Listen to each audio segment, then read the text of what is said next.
মুসা আলাইহিস সালাতু ওয়াস সালাম এবং পয়গম্বর নবীজি সাল্লাল্লাহু আলাইহি ওয়াসাল্লাম, এই দুইজনের মাঝে রূহের জগতে আল্লাহ পাক রব্বুল আলামিন মোলাকাত করিয়ে দিলেন।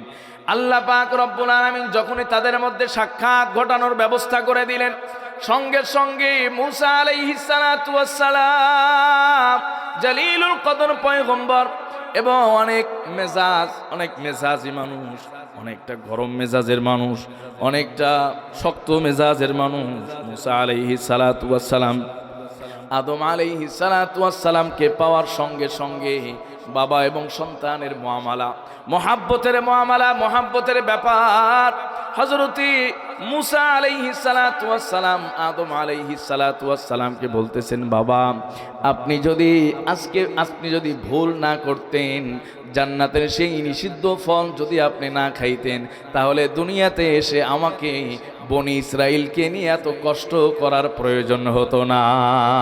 সুবহানাল্লাহ। মুসা আলাইহিস সালাম সুযোগ বুঝে প্রশ্ন করে দিয়েছেন, বাবা আপনি তো সেই জান্নাতের নিষিদ্ধ ফল খেয়েছিলেন, আল্লাহ বলছিলেন ওয়ালা তাকরাবা হাযিহি শাজারা ফাতাকুনা মিনাল যালিমিন, যেও না দুইজন ওই নিষিদ্ধ গাছের কাছে। হযরত মুসা আলাইহিস সালাতু ওয়াস সালাম বলেন, বাবা যদি আপনি সেই নিষিদ্ধ গাছের ফল না ভক্ষণ করতেন, তাহলে তো আমাদের এই দুনিয়াতে আসার প্রয়োজন হতো না। বনি ইসরাইলের কাছে এই নবুয়তির দায়িত্ব পালন করতে গিয়ে কত কষ্ট করতে হয়েছে, এই কষ্টগুলো করার প্রয়োজন হতো না। ফেরাউনের আযাব, ফেরাউনের পক্ষ থেকে নির্যাতন নিপীড়ন সহ্য করা লাগতো না। মুসা আলাইহিস সালাতু ওয়াস সালাম যখন দোষটা বাবার কাঁধে দিয়েছেন, সঙ্গে সঙ্গে আদম আলাইহিস সালাতু ওয়াস সালাম বলেন, ওয়ালাকাদ আহিদনা ইলা আদম মিন ক্বাবলু ফানাসিয়া ওয়া লাম নাজিদ লাহু আযমা। আল্লাহু আকবার।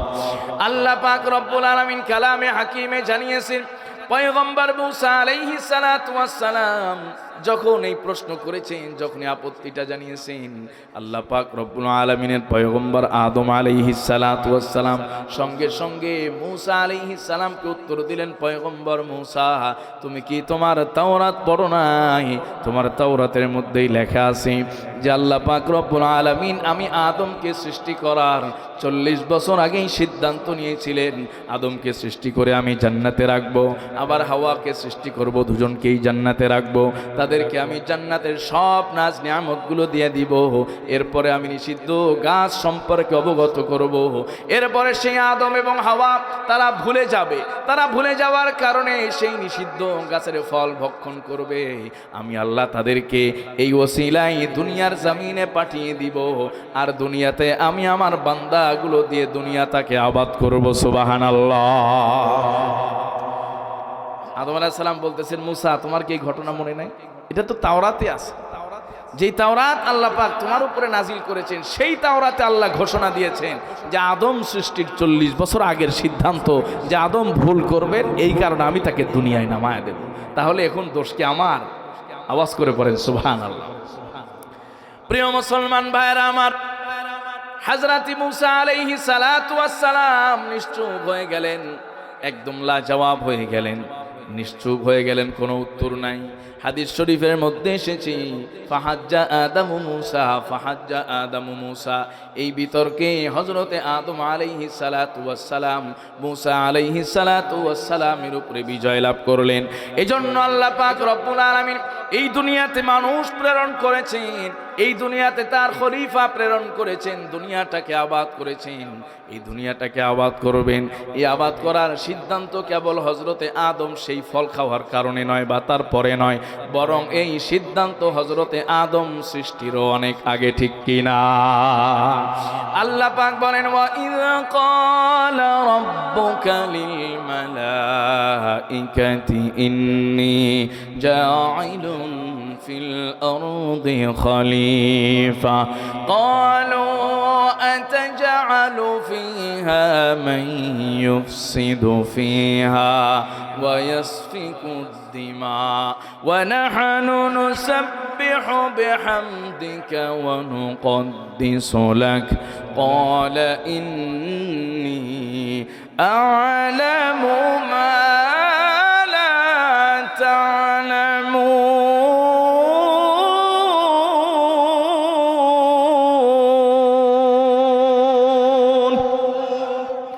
আল্লাহ পাক রব্বুল আলামিন জানিয়েছেন গোলাম আমি দুনিয়াতে প্রতিনিধি সৃষ্টি করতে চাই আমি দুনিয়াতে আমার বান্দা সৃষ্টি করতে চাই বান্দি সৃষ্টি করতে চাই প্রতিনিধি আমি দুনিয়াতে প্রেরণ করতে চাই এই দুনিয়াতে প্রতিনিধি বানানো মানুষ সৃষ্টি করা মানুষকে দুনিয়াতে প্রেরণ করা এই সিদ্ধান্ত মালিকের কোনো নয়া সিদ্ধান্ত নয় আদম আলাইহিস সালাম ফল খেয়েছেন বিধাই আমরা এসেছি এমনটা নয় বরং এই সিদ্ধান্ত অনেক আগেই যিনি নিয়েছিলেন তিনি কে আল্লাহ পাক বলেন ইন্নামা আমরুহু ইযা আরাদা শাইআন আন ইয়াকুলা লাহু কুন ফায়াকুন আল্লাহু আকবার আল্লাহ বলছেন ইন্নামা আমরুহু ইযা আরাদা শাইআন আন ইয়াকুলা লাহু কুন ফায়াকুন আল্লাহ কিছু করতে চাইলেই কুন বলে কুন মানে হয়ে যাও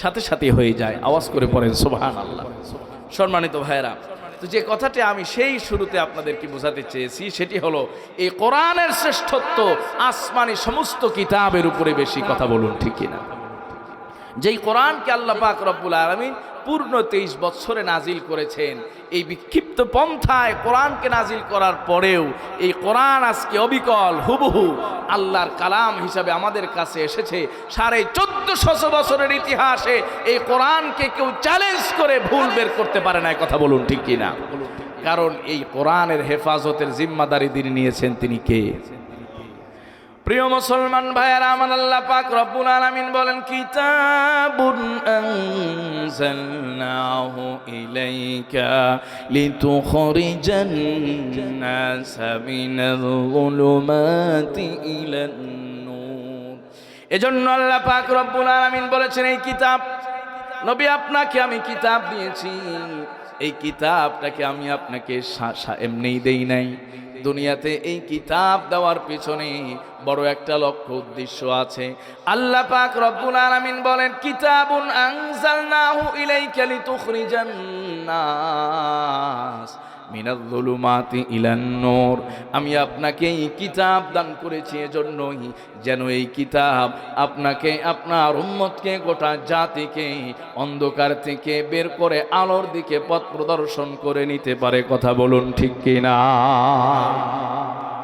রাস্তায় গাড়িতে যদি হেডলাইট না থাকে গাড়ি চালানো যায় গাড়ি খাদে পড়বে কথা বলুন ঠিক কিনা এজন্য উম্মত যদি কোরআন না অ্যাকসেপ্ট করে কোরআন না ধরে এই উম্মত খাদে পড়বে কথা বলুন ঠিক কিনা রানীনগর নুরানি হাফিজিয়া মাদ্রাসার উন্নতি কল্পে অনুষ্ঠিত 13তম বার্ষিক আজিমুস-শান ওয়াজ ও দোয়ার মাহফিলের সম্মানিত মান্যবর সভাপতি প্রধান অতিথি বিশেষ অতিথি মঞ্চে উপস্থিত অত্র এলাকার হযরত ওলামায়ে কেরাম অত্র এলাকার সম্মানিত মুরব্বিয়ান আমার সামনে উপস্থিত আমার পিতৃতুল্য মুরব্বিয়ান সমবয়স্ক তরুণ যুবক ভাইয়েরা আগামী দিনের ভবিষ্যৎ কচি এবং কাঁচা শিশুরা পর্দার আড়ালে অবস্থানরত আমার মা এবং ভগ্নীরা আলোচনার শুরুতে যান্ত্রিক সাহায্যে আমরা সকলেই সেই রব্বে করিমের দরবারে শুকরগুজার হচ্ছি যেই রব্বে করিম আমাদেরকে তার অসংখ্য অগণিত বান্দাদের মধ্য থেকে নির্বাচিত করে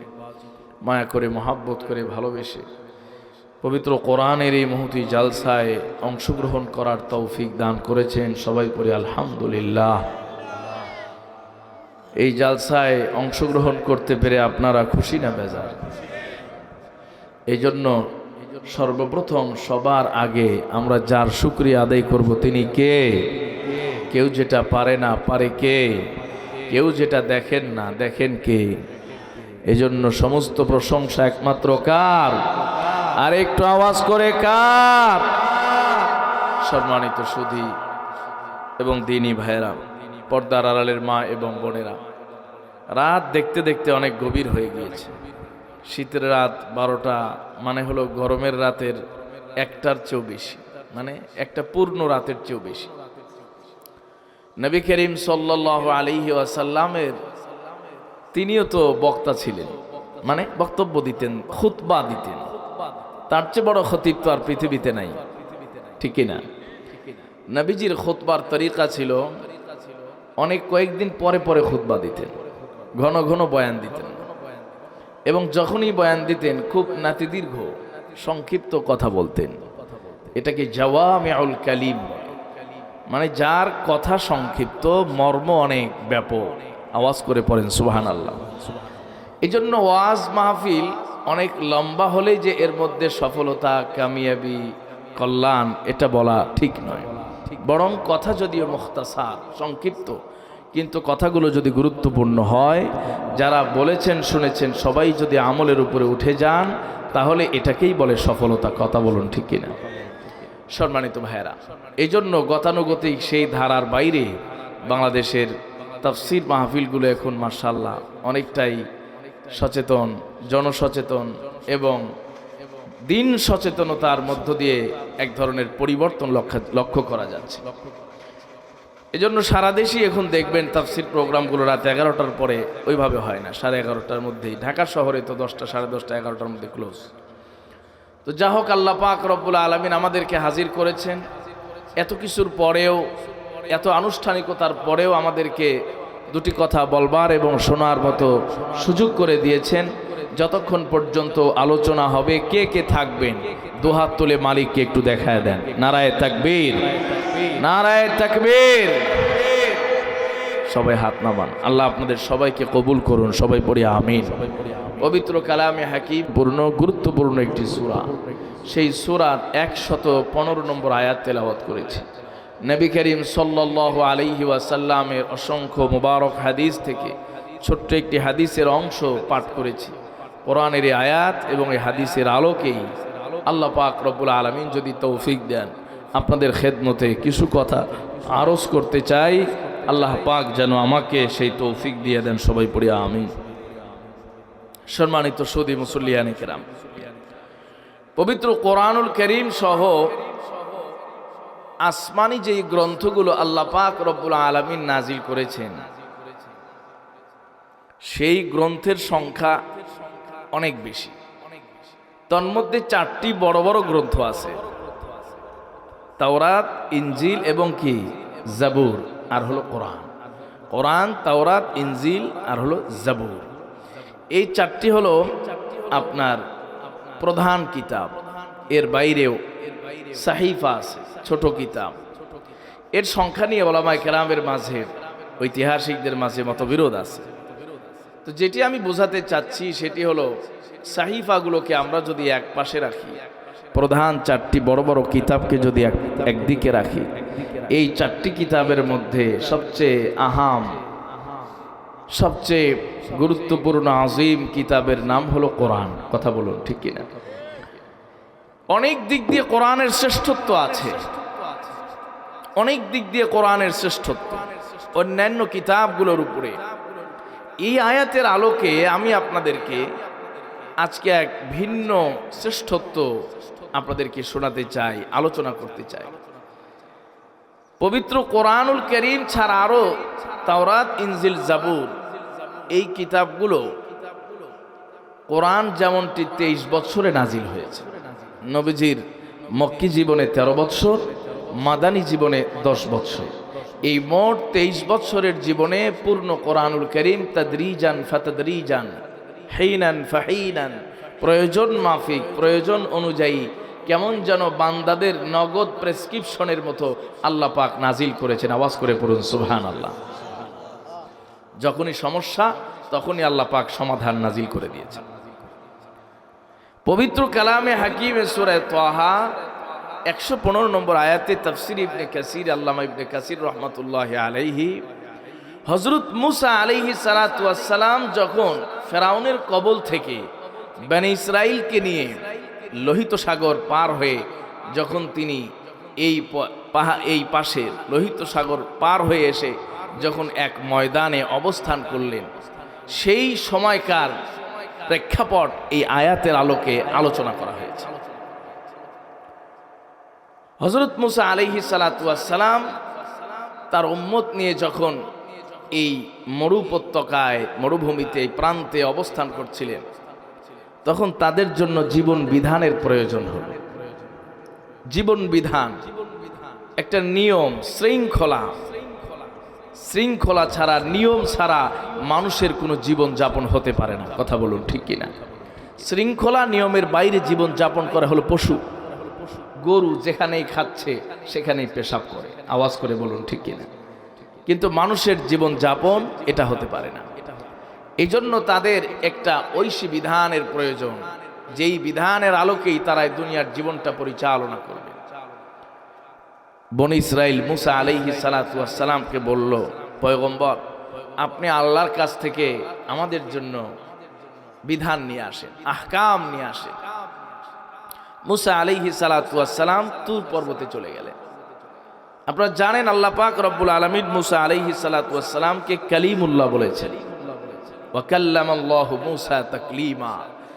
যখনই চাইতেন হযরত মুসা আলাইহিস সালাম সরাসরি কোনো ধরনের মাধ্যম ছাড়াই আল্লাহ পাকের সঙ্গে কথা বলতে পারতেন। সুবহানাল্লাহ। মুসা আলাইহিস সালাতু ওয়াস সালাম যেহেতু সরাসরি আল্লাহর সঙ্গে কথা বলেন, তাকে আহকাম আনার জন্য, বিধান আনার জন্য উম্মত বলতেছে, তিনি চলে গেলেন পর্বতে। সেই পর্বতে গিয়া, তুর পর্বতে, সেখানে গিয়া তিনি একাধারে 30 দিন এতেকাফ করলেন। জিলকাদের পুরো মাসটাই তিনি এতেকাফ করলেন। আল্লাহ পাক আরো 10 দিন বাড়িয়ে দিলেন, জিলহজের প্রথম 10 দিন। এই জন্য জিলহজের প্রথম 10 দিনের ফজিলত আরো বেড়ে গেছে। জোরে বলেন সুবহানাল্লাহ। এই 40 দিন এতেকাফ করার পরে আল্লাহ পাক রব্বুল আলামিন তাওরাত কিতাবটাকে একটা লৌহ, মানে একটা কাষ্ঠখণ্ড, একটা ফলক, এই ফলকের মধ্যে রেডি লিপিবদ্ধ আকারে মুসা আলাইহিস সালাতু ওয়াস সালামের কাছে আল্লাহ তাআলা জিবরিল মারফত ধরিয়ে দিলেন, এই নাও তোমার তাওরাত, এই নাও তোমার উম্মতের জন্য আহকামাত, বিধিবিধান, এগুলো নিয়ে তোমার উম্মতকে পড়ে শোনাও, এই অনুযায়ী যেন তারা জীবন যাপন করে। সুবহানাল্লাহ। ইতিমধ্যে মনে হয় আপনারা একটু বুঝতে পেরেছেন যে পবিত্র কোরআনুল কারীম 23 বছরে নাজিল হয়েছে, আর তাওরাত একসঙ্গে সরাসরি রেডিমেড মুসা আলাইহিস সালামের হাতে ধরিয়ে দেওয়া হয়েছে। কথা বলুন ঠিক কিনা? আপনাদের কাছে আমি জানতে চাই, মুসা আলাইহিস সালাতু ওয়াস সালাম যে তাওরাত পাইলেন, এইটা সহজ পদ্ধতি ছিল না? কথা বলেন। আর নবীজি সাল্লাল্লাহু আলাইহি সাল্লাম যে কোরআন 23 বছরে পাইলেন, এই 23 বছরে আল্লাহু আকবার, অবাক কাণ্ড, আয়াত কত রং বেরঙের যে আয়াত আছে। আয়াতুশ শীতা, ওলামা কেরাম বুঝবেন ভালো, শীতকালীন আয়াত, মানে এই আয়াতগুলো শীতকালে নাজিল হয়েছে। আয়াতুস সাইফ গ্রীষ্মকালীন আয়াত, আয়াতুল লাইল, আয়াতুল নাহার, আয়াতুল আসফার সফরের আয়াত, সফরকালীন সময়ে নাজিল হয়েছে, গ্রীষ্মকালীন নাজিল হয়েছে, রাত্রিকালীন নাজিল হয়েছে, দিনে নাজিল হয়েছে। কত ভাবে এই কোরআন 23 বছরে নাজিল হয়ে আমাদের কাছে এসেছে। আওয়াজ করে পড়ুন সুবহানাল্লাহ। তাহলে এখন যেই তাওরাত এত সুন্দর সাজানো গুছানো রেডিমেড পদ্ধতিতে অটোমেটিক মুসা আলাইহিস সালামের হাতে এসে পৌঁছে গেল, আর কোরআন 23 বছরে নবীজির কাছে আস্তে আস্তে পর্যায়ক্রমে নবীজির উপরে নাজিল হলো, আর নবীজি সাল্লাল্লাহু আলাইহি সাল্লাম উম্মতকে শিখালেন, এইভাবে আমাদের কাছে চলে এসেছে। এখন আপনাদের কাছে জানতে চাই যে কোরআন হেফাজত করাটাই কঠিন ছিল নাকি তাওরাত হেফাজত করাটা কঠিন ছিল? কোরআন হেফাজত করা কঠিন ছিল। মাশাআল্লাহ, আপনারা খুব তাড়াতাড়ি বুঝতে পেরেছেন। কারণ একটা জিনিস 23 বছরে আপনার কাছে পাঠাইলাম, আজকে এক আয়াত, আজকে এক কপি, কালকে এক কপি, আজকে এক রুকু, কালকে আরেক রুকু, একটা হারাইও যেতে পারে। কথা বলেন ঠিক কিনা? অথচ পৃথিবীর চরম বাস্তবতা হলো, যেই কোরআন এত কঠিনভাবে নাজিল হলো, এত বিক্ষিপ্ত আকারে নাজিল হলো, সেই কোরআন আজও বিদ্যমান। আর যেই তাওরাত একসাথে নাজিল হলো, ওই তাওরাতের অস্তিত্ব খুঁজে পাওয়া যায় না। আল্লাহু আকবার। তাহলে কোরআনের শ্রেষ্ঠত্ব অন্যান্য কিতাবের উপরে কত বেশি, আপনারা কি বুঝতে পেরেছেন? সম্মানিত ভাইয়েরা, আল্লাহ পাক রব্বুল আলামিন বলেন, ওয়ালাকাদ আহিদনা ইলা আদামা মিন ক্বাবলু ফানাসিয়া ওয়া লাম নাজিদ লাহু আযমা। আল্লাহ পাক রব্বুল আলামিন কালামে হাকিমে সূরা তাহা যাকে আমি আপনাদের খেদমতে তেলাওয়াত করেছি, এই আয়াতে কারিমার তাফসীর করতে গিয়া আল্লামা ইবনে কাসির রাহমাতুল্লাহি আলাইহি বিশ্ববরেণ্য মুফাসসির আল্লামা ইবনে কাসির রাহমাতুল্লাহি আলাইহি তার তাফসীরের কিতাব ইবনে কাসিরের মধ্যে লিখেছেন, এই আয়াতের শানে নুজুল বা প্রেক্ষাপট অথবা এই আয়াতের প্রসঙ্গ ক্রমে তিনি আলোচনা এনেছেন। যেই হাদিসটি বুখারী, মুসলিম, এমনকি মিশকাত শরীফের মধ্যে বিদ্যমান, নবী করিম সাল্লাল্লাহু আলাইহি ওয়াসাল্লামের সাথে একবার পয়গম্বর মুসা আলাইহিস সালাতু ওয়াস সালামের ঝগড়া লেগে গেল। আওয়াজ করে পড়েন আল্লাহু আকবার। প্রশ্ন হয় না হুজুর, পয়গম্বর মুসা আলাইহিস সালাম আসলেন কত আগে আর আমাদের নবী আসলেন কত পরে, ঝগড়া হলো কেমনে? কথা বলেন ঠিক কিনা? প্রিয় মুসলমান ভাইয়েরা আমার, নবী করিম সাল্লাল্লাহু আলাইহি ওয়াসাল্লামের সঙ্গে পয়গম্বর মুসা আলাইহিস সালাতু ওয়াস সালামের বিতর্ক হলো, একটা তর্ক হলো, ঝগড়া হলো। হাদিসের কিতাবের মধ্যে মুসা আলাইহিস সালাতু ওয়াস সালামের সঙ্গে আল্লাহ পাক রব্বুল আলামিন নবীজি সাল্লাল্লাহু আলাইহি ওয়াসাল্লামকে রূহের জগতে দুজনকেই সাক্ষাৎ করিয়ে দিয়েছিলেন। সুবহানাল্লাহ। আল্লাহ পাক চাইলে কি এটা কঠিন? আল্লাহ পাক রব্বুল আলামিন যদি চান, রূহের জগতে মায়ের সঙ্গে সন্তানের সাক্ষাৎ হয়ে যাবে, স্বামীর সঙ্গে স্ত্রীর সাক্ষাৎ হয়ে যাবে, স্ত্রীর সঙ্গে স্বামীর সাক্ষাৎ হয়ে যাবে, মহাব্বতের মানুষগুলোর সঙ্গে মহাব্বতের মানুষের মোলাকাত হয়ে যাবে। এটা আল্লাহ পাক রব্বুল আলামিনের জন্য তেমন কোনো কঠিন বিষয় নয়। যদি আপনারা বিষয়টাকে আরো সঠিক, সুন্দরভাবে, সহজভাবে বুঝতে চান, তাহলে পবিত্র কোরআনুল কারীম খুলেন। আল্লাহ পাক রব্বুল আলামিন সূরা বনী ইসরাঈল নাযিল করেছেন। পবিত্র কালামে হাকিম সাক্ষী দেয়, সুবহানাল্লাযী আসরা বিআবদিহি লাইলাম মিনাল মাসজিদিল হারাম ইলাল মাসজিদিল আকসা। আল্লাহু আকবার। আল্লাহ পাক রব্বুল আলামিন কালামে হাকিমে বলেন, সুবহানাল্লাযী আসরা বিআবদিহি লাইলাম মিনাল মাসজিদিল হারাম ইলাল মাসজিদিল আকসা। নবীজির মেরাজের দুইটি পার্ট, নবীজির মেরাজের দুইটি অংশ, একটিকে বলা হয় ইসরা, আরেকটিকে বলা হয় মেরাজ। ইসরা মানে হলো রাত্রিকালীন ভ্রমণ, নৈশ ভ্রমণ। নবীজি আমার উম্মে হানির ঘরে ছিলেন, বিশ্রাম করতেছিলেন। জিবরিল এসে বললেন, পয়গম্বর, এই মুহূর্তে আল্লাহ পাক আপনাকে স্মরণ করেছেন। সাত আকাশ পেরিয়ে আল্লাহ পাক তার নিজ আসনে, নিজ আরশে আপনাকে সেখানে মেহমান হিসাবে আমন্ত্রণ করেছেন। সুবহানাল্লাহ। নবীজি আমার উঠে বললেন, বিশ্রাম সেরে জিবরিলের সঙ্গে রওনা করলেন। মেরাজের প্রথম পর্ব ইসরা, বাইতুল্লাহ থেকে বাইতুল মুকাদ্দাস পর্যন্ত, যে জেরুজালেমে ফিলিস্তিনে বাইতুল মুকাদ্দাস, এই বাইতুল মুকাদ্দাসকে মুসলমানেরা ভুলতে পারে না, কারণ মুসলমানদের ঈমানের সঙ্গে বাইতুল মুকাদ্দাসের সম্পর্ক আছে না নাই? নবীজির ইসরা রাত্রিকালীন ভ্রমণ, নৈশ ভ্রমণ। উম্মে হানির ঘর থেকে জিবরিল নিয়ে চলে গেলেন বাইতুল্লাহর চত্বরে, সেখানে গিয়ে সিনে চাক করলেন, বক্ষ বিদরণ।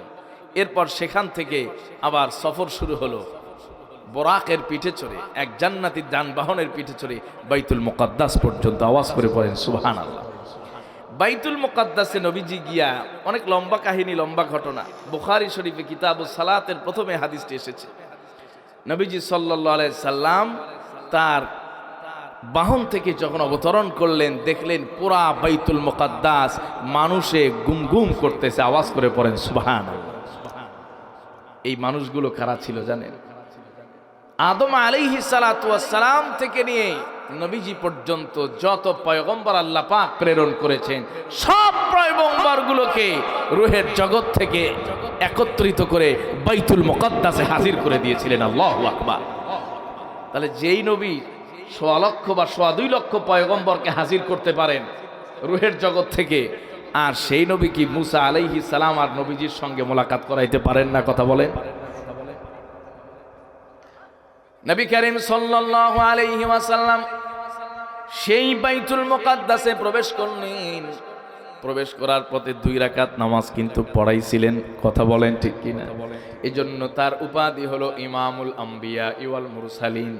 নবী করিম সাল্লাল্লাহু আলাইহি ওয়াসাল্লাম 2 রাকাত নামাজ এই বাইতুল মুকাদ্দাসের ইমামতিতে আদায় করলেন, তার ইমামতিতে আদায় করলেন। এই কারণে সব নবীদের সঙ্গে বাইতুল মুকাদ্দাসের একটা সম্পর্ক আছে। আমাদের নবীজি যেহেতু নামাজ পড়েছেন, আমাদের সঙ্গেও সম্পর্ক আছে না নাই? শুধু তাই নয়, আল্লাহ পাক রব্বুল আলামিন যখন নামাজ ফরজ করলেন, নবীজি আমার হিজরত করার আগে মক্কায় থাকতে নামাজ ফরজ হয়ে গেল। আল্লাহ পাক রব্বুল আলামিন নবীজিকে আদেশ করলেন, পয়গম্বর যখন নামাজ পড়বেন চেহারাটাকে বাইতুল মুকাদ্দাসের দিকে ফিরিয়ে নামাজ আদায় করবেন। সুবহানাল্লাহ। এই জন্য মুসলমানদের প্রথম কিবলা হলো বাইতুল মুকাদ্দাস, কথা বলুন ঠিক কিনা? এই জন্য বাংলাদেশে থেকেও বাইতুল মুকাদ্দাসের মুসলমানেরা, প্যালেস্টাইনের মুসলমানেরা আক্রান্ত হলে বাংলার মুসলমানেরা সহ্য করতে পারে না, কথা বলুন ঠিক কিনা? অনেক বুদ্ধিজীবী আছে আমাদেরকে বলে যে হুজুর কোথায় প্যালেস্টাইনে নিপীড়ন হচ্ছে, নির্যাতন হচ্ছে, মসজিদ দখল হচ্ছে, আপনারা এখানে বসে কেন চিল্লান? ওরা আসলে জানে না মুসলমানদের রক্তের সাথে নয়, ইমানদারদের ইমানের সাথে বাইতুল মুকাদ্দাসের সম্পর্ক, কথা বলুন ঠিক কিনা? ওলামায়ে কেরাম এর হিকমত বর্ণনা করেছে যে কেন 17 মাস পর্যন্ত 16 অথবা 17 মাস পর্যন্ত নবীজি বাইতুল মুকাদ্দাসের দিকে চেহারা ফিরিয়ে নামাজ আদায় করলেন। এটার অনেকগুলো হিকমতের এটাও একটা হিকমত যে বাইতুল মুকাদ্দাসের দিকে ফিরে যদি মুসলমানেরা নামাজ না পড়তেন তাহলে বাইতুল মুকাদ্দাসের সাথে মহব্বত হতো না, কথা কোন ঠিক কিনা? এজন্য 16-17 মাস নামাজ পড়ায়া বাইতুল মুকাদ্দাসের সাথে কলিজার সম্পর্ক বানায় দিয়েছে, আর ভুলতে পারবা না। ওইদিকে মেরাজের রাত্রিতে পড়াইছিলাম, আবার নামাজ ফরজ হওয়ার পরে 16-17 মাস পড়াইলাম। অতএব বাইতুল মুকাদ্দাস হেফাজত করার দায়িত্ব এই উম্মতে মুহাম্মাদির, কথা বলুন ঠিক কিনা? নবী করিম সাল্লাল্লাহু আলাইহি ওয়াসাল্লাম 16-17 মাস পর্যন্ত বাইতুল মুকাদ্দাসের দিকে ফিরিয়ে নামাজ পড়লেন। মক্কায় থাকাকালীন সময় একই সাথে 2টা কাবাকে তিনি ফলো করে নামাজ পড়তেন। জোরে বলেন সুবহানাল্লাহ। নবীজি আমার বলেন, বাইতুল্লাহ, যারা বাইতুল্লাহ জিয়ারত করেছেন, দেখি কে কে হজ করতে গেছেন, হাত তোলেন। আরে হাত তুলতে সমস্যা নেই, হজ বা উমরা যেটাই করছেন, বাইতুল্লাহ জিয়ারত করছেন কে কে? মাশাআল্লাহ, আল্লাহ আমাদের সবাইকে কবুল করেন, সবাই পড়েন আমিন। বাইতুল্লাহর কাবা হলো, আমরা তো এখান থেকে পশ্চিম দিকে দাঁড়াই, আর যেখানে বাইতুল্লাহ আছে তার চতুর্দিকেই কাবা, মানুষ চতুর্দিকে ফিরে কি করতে পারবে? নামাজ পড়তে পারবে। নবীজি বলতেন যে আমি কাবার মহাব্বতও ছাড়তে পারি না, কারণ কাবাকে আল্লাহ পাক রব্বুল আলামিন বাইতুল মুকাদ্দাসের 40 বছর আগে নির্মাণ করছেন, আর বাইতুল মুকাদ্দাসকে কাবার 40 বছর পরে নির্মাণ করছেন। কে নির্মাণ করছেন? একই নবী, হযরত আদম আলাইহিস সালাম। সুবহানাল্লাহ পড়েন। তো এই জন্য প্রথম মসজিদ হলো এই বাইতুল্লাহ, আবার প্রথম ঘর, ইন্না আউওয়ালা বাইতিন বুদিআ লিন-নাস, এই প্রথম ঘর, এটা একটা মহব্বত। আবার আল্লাহর আদেশ যে বাইতুল্লাহর দিকে চেহারা ফিরায়া নামাজ পড়ো, আল্লাহর আদেশের মহব্বত। এই জন্য আমি বাইতুল্লাহর এমন পাশে গিয়া দাঁড়াইতাম যেন একই সাথে বাইতুল্লাহর দিকেও চেহারা থাকে, আবার ওই দিকে বাইতুল মুকাদ্দাস। সুবহানাল্লাহ, মানে এট এ টাইম একই সাথে আমি 2 কিবলাকে অনুসরণ করে নামাজ পড়তাম। কিন্তু যখন হিজরতের আয়াত নাজিল হয়ে গেল, মদিনায় হিজরত করে চলে গেলেন, মদিনায় যাওয়ার পরে দিক ভিন্ন হয়ে গেছে। একই সাথে তিনি বাইতুল্লাহ আবার বাইতুল মুকাদ্দাসের দিকে মুখ ফিরিয়ে নামাজ পড়তে পারেন না, কারণ এখানে বাইতুল মুকাদ্দাস আর বাইতুল্লাহ মনে করেন এখানে, তাহলে এখান থেকে যদি মুখ ফিরায় একটার দিকে সম্ভব, 2টার দিকে সম্ভব। নবীজির মনের মধ্যে এক ধরনের ব্যাকুলতা শুরু হয়ে গেল, অস্থিরতা শুরু হয়ে গেল। আল্লাহ পাক রব্বুল আলামিন নবীজির অন্তরের সেই অস্থিরতাটাকে উপলব্ধি করলেন। আল্লাহ পাক রব্বুল আলামিন দেখলেন আমার পয়গম্বর বারবার খালি চেহারাটাকে আকাশের দিকে উঁচু করেন, মানে আসমানের দিকে তাকায় আছেন, আসমানের দিকে তাকান, বারবার খালি আসমানের দিকে নজর দেন। আল্লাহ পাক রব্বুল আলামিনের কাছে কেমন যেন তিনি যা বলতে চাইছেন, মালিক এখানে আসলে শুধু বাইতুল মুকাদ্দাসের দিকে চেহারা করতে হয়, বাইতুল্লাহর দিকে চেহারা করার সুযোগ আমি পাই না, ঠিক কিনা? আল্লাহ পাক রব্বুল আলামিন কালামে হাকিম আয়াত নাজিল করলেন, ওয়া মিন হাইসু খরাজতা ফাওয়াল্লি وجهك شطر المسجد الحرام আল্লাহু আকবার। আল্লাহ আয়াত নাজিল করলেন, যেখানেই থাকেন যেভাবেই থাকেন এই মুহূর্তে আপনি আপনার চেহারাটা ঘুরিয়ে বাইতুল মুকাদ্দাস থেকে ফিরিয়ে বাইতুল্লাহর দিকে নিয়ে যান। আল্লাহু আকবার। নবীজি ওই সময় বলি সালিম গোত্রের এক মসজিদে নামাজ পড়তেছিলেন, মসজিদে জুল কেবলাতাইন জোহরের নামাজ পড়তেছিলেন। ইতিমধ্যে জিবরিল এসে মাত্র জোহরের নামাজ ফরজ কয় রাকাত? 4 রাকাত। 4 রাকাতের 2 রাকাত শেষ করেছেন, আর বাকি 2 রাকাত পড়ার জন্য আবার তাশাহুদ থেকে উঠে দাঁড়িয়েছেন। জিবরিল এসে কানে কানে বললেন, পয়গম্বর এই মুহূর্তে কিবলা পরিবর্তনের আয়াত নাজিল হয়েছে। 2 রাকাত আপনি বাইতুল মুকাদ্দাসের দিকে চেহারা করে পড়েছেন, বাকি 2 রাকাত আপনাকে বাইতুল্লাহর দিকে চেহারা করে পড়তে হবে। বাস 2টা বাহু ধরে নবীজির চেহারা মোবারকটাকে বাইতুল্লাহর দিকে আবার ঘুরিয়ে দিয়েছেন। আল্লাহু আকবার। প্রিয় মুসলমান ভাইয়েরা আমার, এই জন্য নবী করিম সাল্লাল্লাহু আলাইহি ওয়াসাল্লাম এবং তার উম্মতের সাথে বাইতুল মুকাদ্দাসের সম্পর্ক, এজন্য উম্মতে মুহাম্মাদি বাইতুল মুকাদ্দাস নির্মাণ করার জন্য সবচাইতে বড় যোগ্য উত্তরসূরি, ঠিক কিনা?